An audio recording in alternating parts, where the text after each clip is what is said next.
Attorney Crosland, Black history is beautiful because with all the pain and suffering, we continue to grow stronger. And I appreciate learning from my history.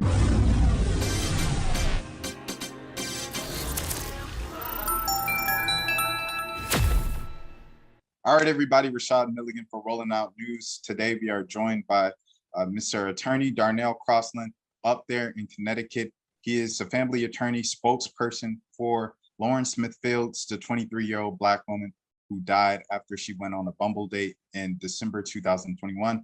Attorney, first things first, just, I guess, how have these past couple of weeks been for you? Well, it's been a whirlwind. It's been a tremendous amount of stress on the family to have to grieve and at the same time advocate for their rights. No one should have to go through the process that this family has gone through. So while grieving, they've been marching in the streets, making their voices heard by the world. And what we were disappointed about the most was that the world can hear us crying for justice and equality, but the city of Bridgeport and its administration had done nothing until this week when they finally put the two officers in charge of this investigation on administrative leave.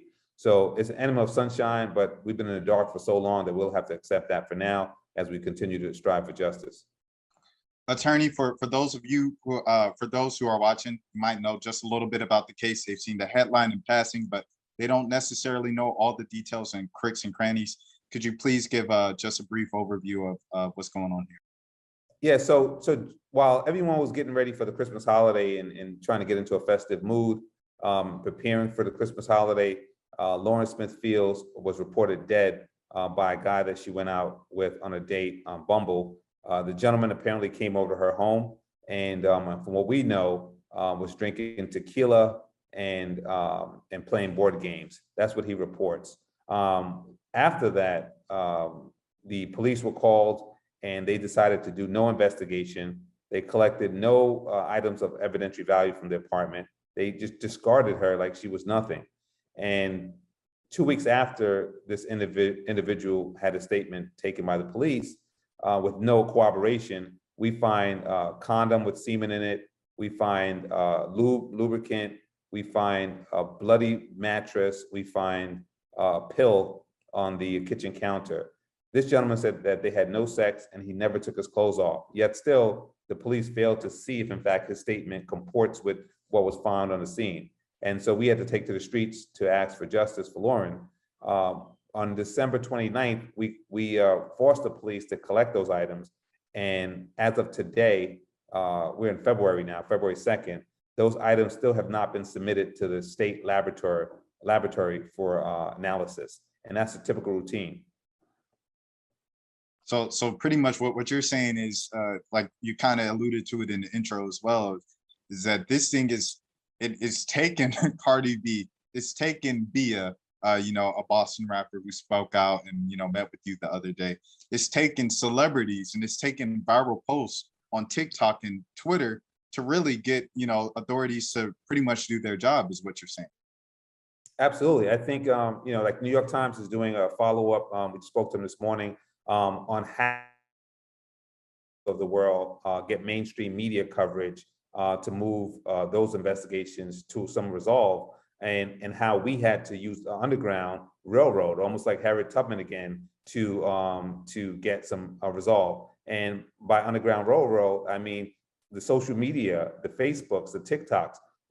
That's our Underground Railroad. And so once again, we may be moving it. We just moved into another new year, 2022, and today starts the first Black Day of Black History Month, but the history of pain and inequality is still present. So we have a long way to go in terms of seeking justice in this country.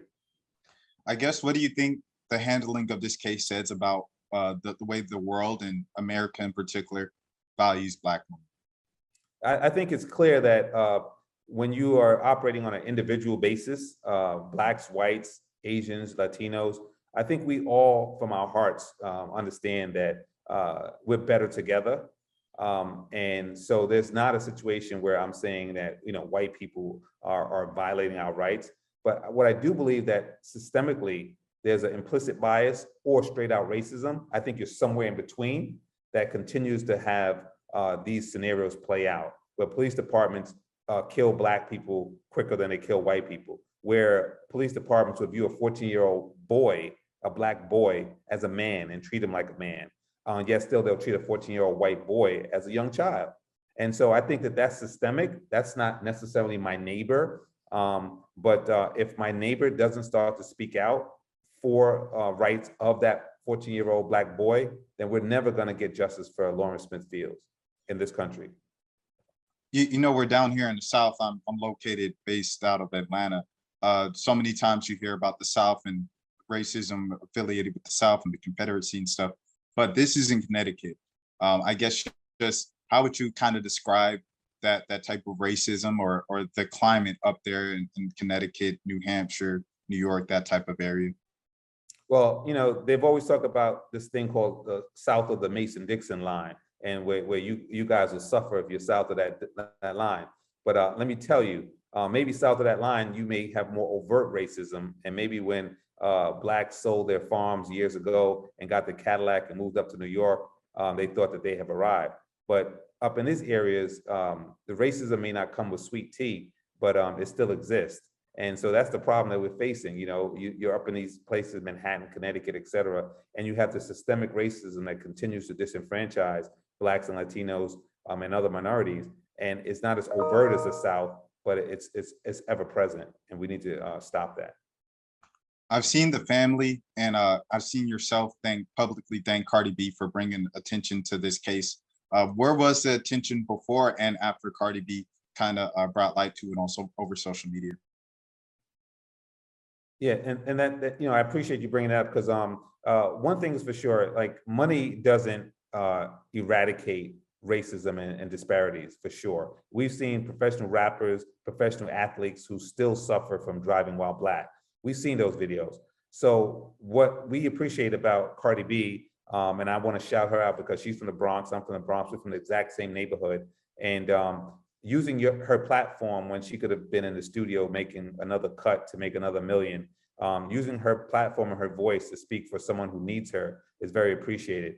Via another person who's on the rise and is a talented and great artist with lots of followers, again, could have spent their time doing something else commercial.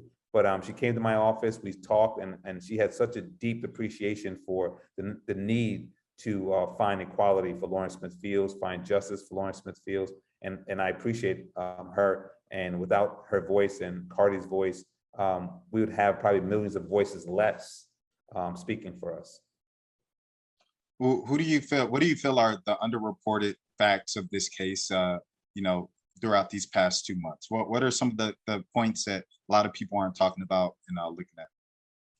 You know, I think what's really underreported is this idea that, again, just to finish up this conversation about race, is that we're not playing the race card when we compare Lawrence Smith Fields to Gabby Petito. And I think that that's underreported. At one point, they talked about, I think Gwen Eiffel, I believe, from PBS, talked about what she called the missing white woman syndrome. So Gabby Petito's death brought that missing white woman syndrome back to the forefront. And when it comes to Lawrence Smith Fields, I've gotten like almost death threats. People are emailing saying, you know, I'm nothing but an N-word, and I'm playing the race card again, and et cetera, et cetera. Well, I don't play cards. I wasn't even a person who played cards in college. So I just call the facts as I see them. And if they're not going to look at the situation for what it is, then we have to make sure that they know that. And I think when you have these big media outlets who touch on this, and they even ask the question, you know, why were the police racially insensitive?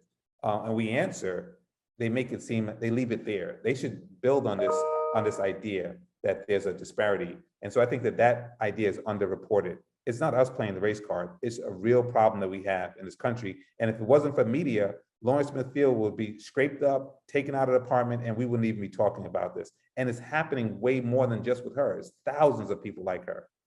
So that's underreported.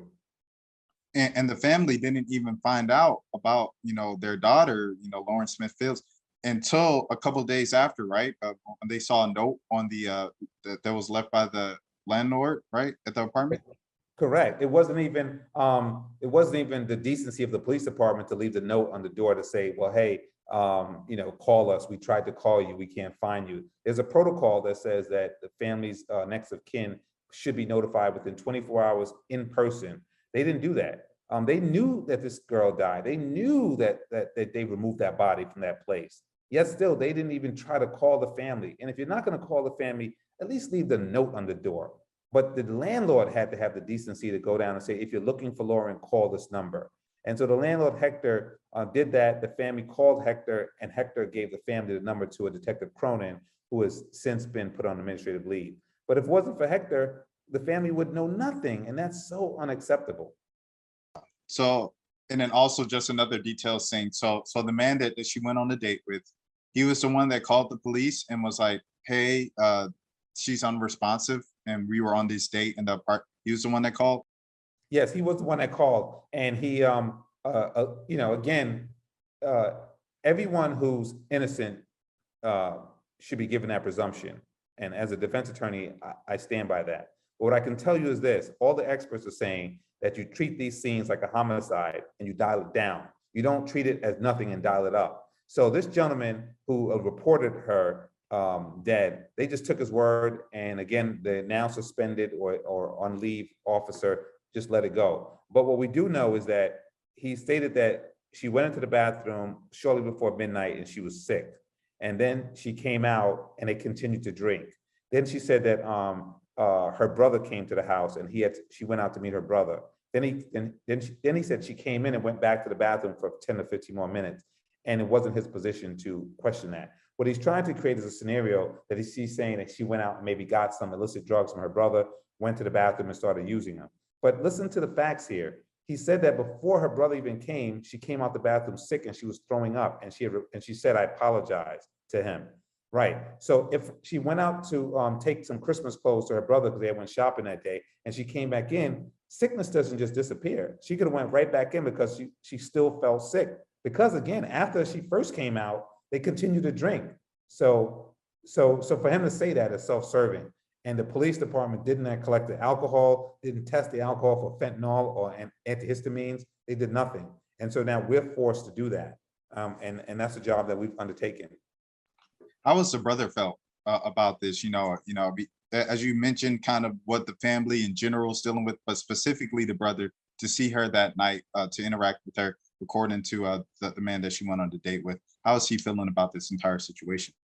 Well, what he's been saying is that if he knew that was the last time he was going to see his sister, he would have spent a lot more time talking to her. But he said that she didn't look sick. She looked happy. She looked bubbly. They had been shopping all day. She brought out his clothes that was in her bag, and then he felt nothing about it, and he left. So to now find his sister, find out that his sister died that same day or early the next morning, he's full of remorse. He felt like he could have said goodbye, and he didn't. And those are the things that people grapple with in these scenarios, never having closure because they couldn't say goodbye. And the family, the entire family said she wasn't a drug abuser at all. She didn't, kind of abuse like prescription drugs, et cetera, et cetera. Correct. She had no history of using prescription drugs or any other kind of illicit drugs. She wasn't even a drinker. She could, they describe her as a light drinker. If she drank anything, she would just be bubbly and cheerful, but not throwing up and exhibiting a signs of distress, as this gentleman stated she was. So that's a little bit odd to the family that all of a sudden she meets this guy and she's like so drunk that she's in a stupor. That's not her history. But what is correct, or something that we should focus on, is that all the experts are saying that nobody in their right mind will take a shot of fentanyl, a shot of hydroxychloroquine, or whatever that's probably Donald Trump's cure for COVID. But I forget exactly what it was. But the bleach. It was the bleach. She's the Clorox, right? Exactly. So she wouldn't. Nobody would take all those particular drugs at once. And so, but they're saying that someone would take those drugs if they were administered to them, because you would know. But you wouldn't take all those. That would be suicide. And then as experts are saying, you wouldn't take all those drugs and wash it down with some alcohol. You definitely would have been trying to kill yourself at that point. So. And the words that they used, right, was that he was a good guy. Like those were the words that I've seen float around. Like police said that, they kind of took his word because he seemed like a good guy. What were his exact words, if you can recall? Yeah, so Sergeant Cronin, the family called the number that Hector gave them. He said, I'll be there in a half an hour. 2 hours later, he's still not there, an hour and a half. And they call him back, like, we're still waiting here. Our daughter is dead. Our sister is dead. She's not in the apartment. Something happened at this apartment. Get over here and help us out. He said, don't call me anymore. It was a good guy. He's the one who called 911, and you shouldn't be jumping to conclusions. And he hung up on them. And that's what you've been hearing. And Cronin's one of the guys on administrative leave right now, correct? Correct. He's on administrative leave.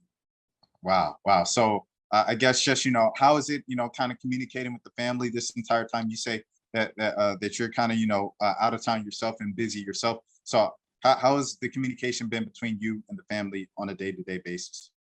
Well, what I would say to that point is that, some lawyers would just take these cases and focus on the legal side, et cetera. And that's our job. But I found myself in a space where I'm speaking to the mom almost every single day. I'm in the Caribbean today, and she texted me last night to bring her back some shells and some sand, just so she can have a bit of solace and kind of, reminisce about her daughter, because her daughter loved to travel, as you know. And so I said, no doubt, it doesn't cost me too much to go to the beach and grab something. But I'm always talking to her and to the brothers and just kind of giving them some assurance that aside from the legal side, they're humans and they need someone to give them comfort. They get comfort in the fact that we're advocating so hard. They get comfort in the fact that I have not slept an hour since this case started.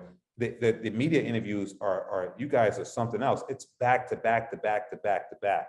And so we must get her story out there. So I've been working with them on that and making sure that her story stays out there and making sure that we don't miss a beat. And so they appreciate that. The mayor just contacted me by text about 10 minutes ago, and he's announced that he's now instituting a victim advocate's office strictly to deal with next of kin type situations. And so he's still trying to do something to right this wrong. We have no choice but to file a lawsuit. So we've announced that we're filing a $30 million punitive wrongful death lawsuit. And we're hoping that the city would do the right thing. Because again, sometimes the only way to send a message to these municipalities is to let them pay. And we do think that punitive damages are appropriate in this case. On a human side, just a couple of human questions. You mentioned it before, only 1 hour sleep for you this entire time, like kind of a night. So how much sleep have you gotten? How much sleep has the family gotten through this entire process? Well, the reality of this is that when you're doing these interviews, you're focusing on the things that went wrong in this investigation. You're focusing on asking the world to advocate for us. You're asking the world to help us get justice. However, when you say it's a wrap and you shut this interview down, then we have to look at Lauren's picture, which I have a huge poster board size picture in my office. I have to look and read these articles. I'm sure you'll send me a link to what you've done here. I've been reading these articles after I do them, these stories.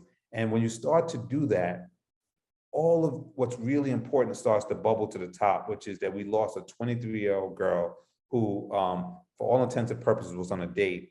And everything that we know about this situation is that the things found in her body, such as antihistamines, are used to put people to sleep, make them drowsy, make them unfocused. Those are opportunities to exploit, rape, assault, etc. And we haven't even gotten the authorities to say whether they did a SART, which is a sexual assault rape test kit, to see if in fact there's any signs of vaginal tearing, to see if there's any signs of sexual assault. So from a human standpoint, when this interview locks down, then we start to feel the pain of how she might have went on a date with this guy. We're hearing stupid things about $40 for nails that this gentleman said that she asked him for. She didn't need nails to get done because she had her nails done. But even if you assume that red herring was true and she asked for $40, so what? Does that mean that you can now put fentanyl and antihistamines in my drink and rape me, whatever? No. These are young kids, they learn as they go. So maybe that was a mistake that cost her life, but at least make us comfortable that we know that this gentleman is either responsible or not responsible. Either one is fine. No one's trying to defame this gentleman. We just want to know if he's responsible or not. And all the experts say, when you have the last person that was with a person who's dead, that person is a subject. I mean, a subject, a suspect, a person of interest. And Bridgeport to say, we're all set with him, he can go, that's unacceptable. And we can't sleep at night when we start to think about how we've been treated. As a Black man working this case, how do you kind of teeter that line of professionalism and the human side, as you said, and still focus on collecting as many facts as possible to get justice for the family?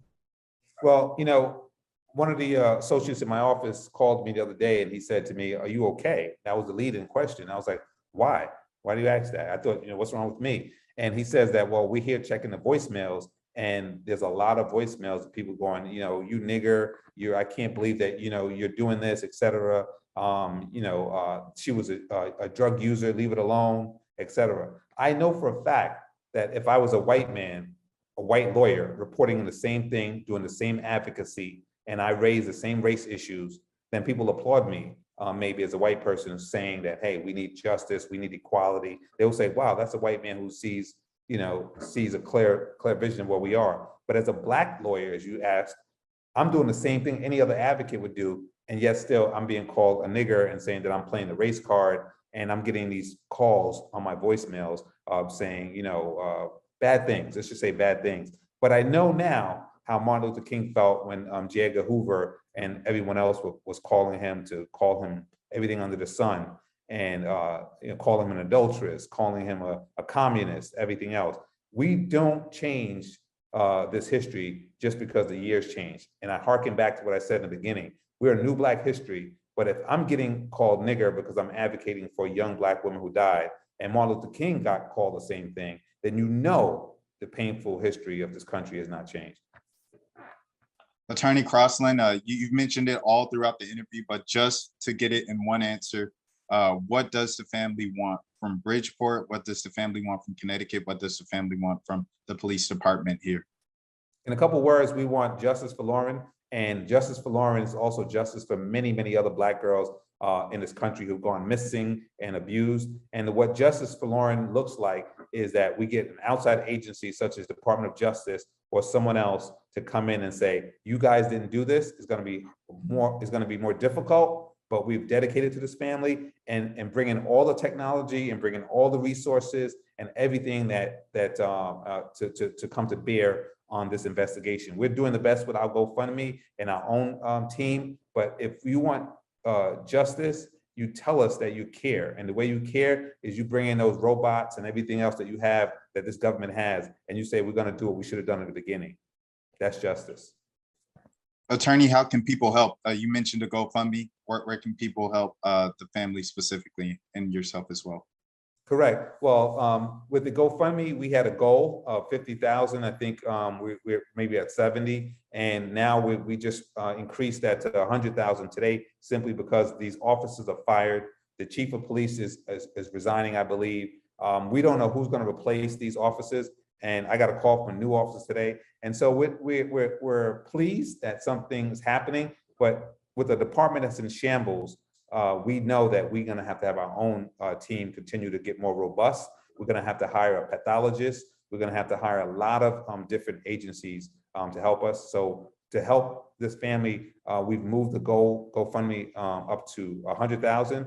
Cardi B had 200,000 people who like her views. If they just gave $1 a piece, that'd be $200,000. If they gave $5,000 a piece, that'd be $1 million that we'll collect. And we want all the money we can get to really hire a team, a CSI team, a forensic team.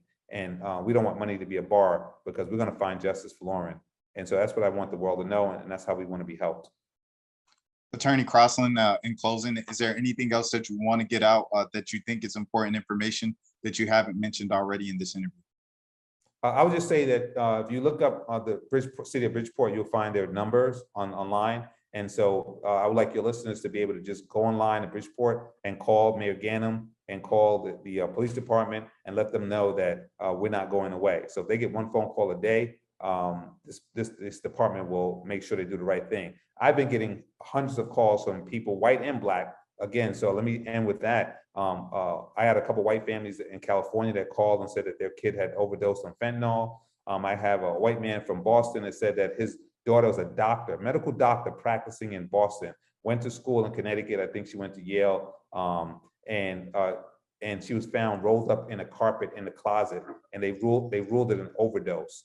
And he said that he's old and he may die soon, and that he doesn't want to die without doing something for his daughter. And so again, he's a white man. He called me as a Black attorney to say, hey, I like what you're doing. I like the way you're using your voice, and can you help my daughter? So we have a Zoom call set up with him. So I just want to let you know that we are working hard, not just for Lauren, and Lauren's life stands for change and justice for everybody, white, Black, and everything in between. So your listeners can please call the city of Bridgeport on their numbers and say, hey, do more. If they just call #do more, then we'll stay on this and we'll get justice. Attorney Crosland, we appreciate it so much. Rashad Milligan for Rolling Out News. You guys take care and have a great day.